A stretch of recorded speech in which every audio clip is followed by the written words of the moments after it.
ভারত সফর করতে এসে আকস্মিক বাংলাদেশ সফর ব্রাজিল প্রতিনিধি দলের।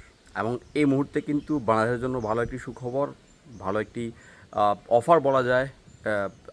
আসন্ন যেই ফিফা উইন্ডো, সেই ফিফা উইন্ডোতে তো এই সময়টাতে বাংলাদেশ ফুটবল ফেডারেশন অর্থাৎ বাফুফে কিন্তু কঠিন একটি সময় পার করছে, সেটি বলাই যায়। কারণটা হচ্ছে আসিয়ান কাপের মতো একটা ফিফা টুর্নামেন্টে বাংলাদেশ প্রথমবার মতো অংশগ্রহণ করতে যাচ্ছে, এবং সেটি সুযোগ হয়েছে কিন্তু বাংলাদেশের। সেই জায়গাটিতে ভারত খেলবে এবং ভারত ব্রাজিলের বিপক্ষে খেলার জন্য আসিয়ান কাপ থেকে নিজেদের নাম প্রত্যাহার করে দিয়েছে এবং বাংলাদেশ কিন্তু যুক্ত হয়েছে অতিথি দল হিসেবে। আবার সেই জায়গাটিতে ভারতের যে সফর ব্রাজিলের, সেই সফরকে কেন্দ্র করে ব্রাজিল প্রতিনিধি দল ভারতে এসেছে এবং সেই ভারত থেকে তারা বাংলাদেশে এসেছে, মাঠ পরিদর্শন করেছে, ঢাকা জাতীয় স্টেডিয়াম পরিদর্শন করেছে, এছাড়া বসুন্ধরা কিংস এরানা তারা পরিদর্শন করেছে এবং তারা খুবই স্যাটিসফাইড। এবং ইতিমধ্যেই একটা আন্তর্জাতিক প্রীতি ম্যাচের অফার তারা করেছে এবং সেটি বাংলাদেশের বিপক্ষে। And that was such dream for Bangladesh football.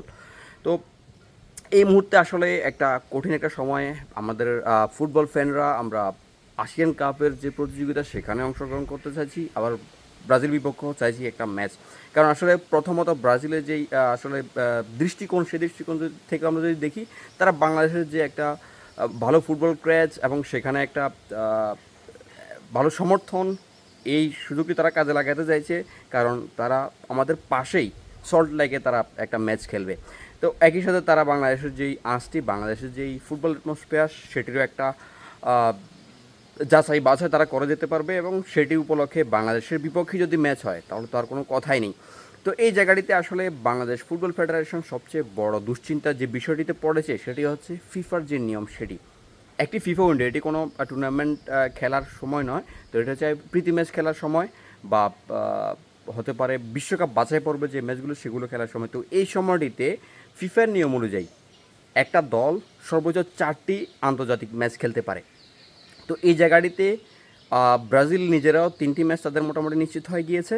বাংলাদেশের 4টি ম্যাচ হাতছানি দিচ্ছে, অর্থাৎ যেই গ্রুপ পর্বের যে ম্যাচগুলো ইয়েতে হচ্ছে, আসিয়ান কাপে হচ্ছে, সেখানে বাংলাদেশ হতে পারে 4টি ম্যাচও খেলা হতে পারে।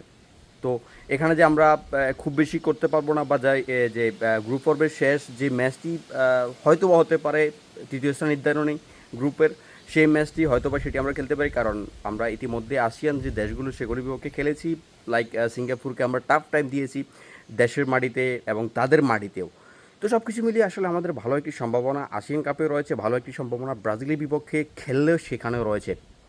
তো এই জায়গাটিতে অবশ্যই বাফুফের জন্য সিদ্ধান্ত নেওয়ার খুব একটি কঠিন সময় যাচ্ছে বলা যায়। তো আমি আমার পক্ষ থেকে যেটি বলবো সেটি হচ্ছে, যেটি ইতিমধ্যে নিশ্চিত হয়ে গিয়েছে যে আমরা আসিয়ান কাপে খেলছি, সেটিকে সবচেয়ে বেশি প্রায়োরিটি দেওয়া উচিত এবং পরবর্তীতে কী সুযোগ আসে সেই হিসেবে ভাবা উচিত।